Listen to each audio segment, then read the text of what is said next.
Politics news विधानसभेचा महासंग्राम। कारण की आज गणपतराव दादांसारखे ज्येष्ठ, मी सुद्धा जिल्ह्याचा नेता असलो तरी दादा म्हणून त्यांना हाक मारतो, त्यांच्या वयाचा सन्मान ठेवतो। परंतु आज हे असं जर खासदार बोलले असतील तर त्यांना सांगितलं पाहिजे, थोडक्यात तुम्ही राहिला नाही तर कार्यक्रम झाला असता। त्यामुळे त्यांनाही माझी विनंती आहे की फार लक्ष इकडे देऊ नका।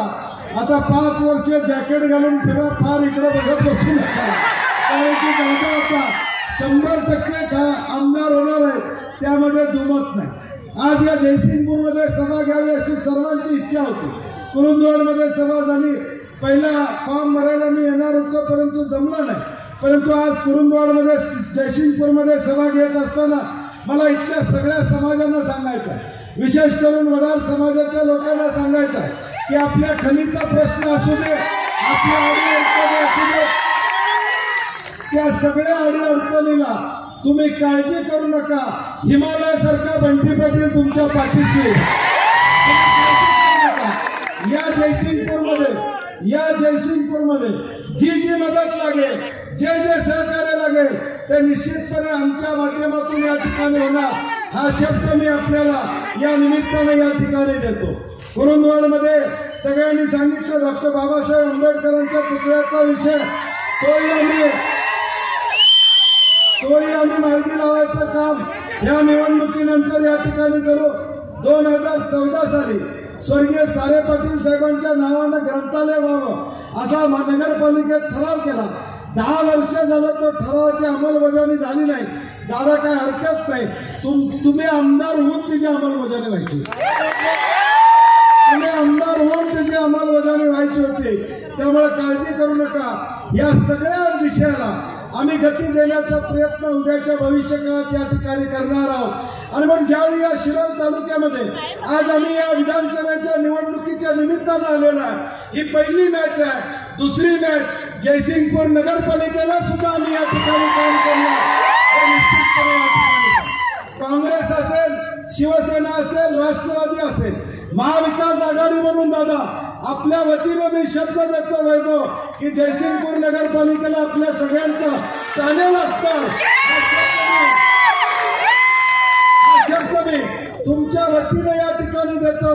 कार्यकर्त्यांना काळजी करू नका, किती वार्ड आहेत मला माहित नाही, टोटल नगरसेवक किती, 24 नगरसेवक आहेत। त्यामुळे 24 कार्यकर्त्यांना आता उद्याच्या भविष्यकाळात मोठं व्हायची संधी त्या ठिकाणी मिळणार आहे। उद्याच्या भविष्यकाळात मोठं व्हायची ताकद तुम्हाला मिळणार आहे, आणि म्हणून काळजी करू नका। शेवटी एक व्रत पकडलेलं आहे, या जिल्ह्यामध्ये महाविकास आघाडी अर्ध्या वाटेवर आलेलं आहे। परंतु आता या विधानसभेच्या निवडणुकीमध्ये शेत येऊन 1 तासभर सभा करून मग कोल्हापूरला जायचं असं नियोजन होतं, कारण की शिरोळची मॅच ही अटीतटीची असं जरा पहिल्यांदा वाटत होतं। परंतु आता करंट बघितलं, झटका कुणाला बसणार कळालं नाही। आता लोकांचा उत्साह, लोकांच्या मध्ये असलेलं हे वातावरण, आणि निश्चितपणे या मतदारसंघामध्ये येणाऱ्या 23 तारखेला मतमोजणी होईल, त्यावेळी परिवर्तन झालेलं असेल हा विश्वास देतो। कारण की मी परवाही कुरुंदवाडच्या सभेमध्ये गणपतराव दादांची उमेदवारी जाहीर व्हावी यासाठी सातत्यानं या शिरोळ तालुक्यातनं फोन येत होते, आणि मला अतिशय आनंद आहे ज्या स्वर्गीय सारे पाटील साहेबांनी खऱ्या अर्थानं माझ्या राजकीय जीवनाला एक रूप दिलं। 2009 साली मी सगळ्या भाषणामध्ये सांगतो, 2009 साली मंत्रीपद मला ज्यावेळी 10 साली मिळालं, त्यावेळी साहेब पाटील साहेबांची शिफारस ही माझ्यासाठी महत्वाची त्यावेळी ठरली होती। आणि आज मला या निमित्तानं गणपतराव दादांना या तिकिटाच्या माध्यमातून आज काँग्रेस पक्षाची ताकद वाढवण्याची संधी, महाविकास आघाडीच्या सगळ्या पक्षांना ताकद देण्याची संधी प्रामुख्याने आम्हाला त्या ठिकाणी मिळालेली आहे।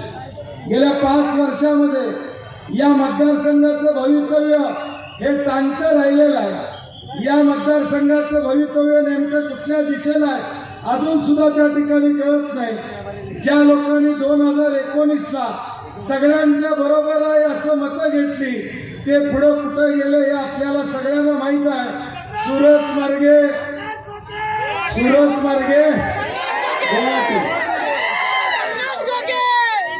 मग आम्ही विश्वास ठेवायचा कसा? या शिरोळ तालुक्यातल्या लोकांनी 2019 साली एका विचारानं एका ध्येयानं एक समर्पक विचार घेऊन त्यावेळी मतदान करून एक या शिरोळ तालुक्याच्या विकासाला गती दिली। या शिरोळ तालुक्याला तळ हाताच्या फोडाप्रमाणे जपण्याचं काम केलं। आज त्यांचा खरा वारसा कोण सांगत असेल वारसा तर ह्यो खरा वारसा। कोणतरी सांगत असेल राजकीय वारसा सामाजिक वारसा रक्ताचा वारसा पण इथेच आहे, राजकीय वारसा पण इथेच आहे, सामाजिक वारसा पण इथेच आहे। दुसरा कोण वारसा या ठिकाणी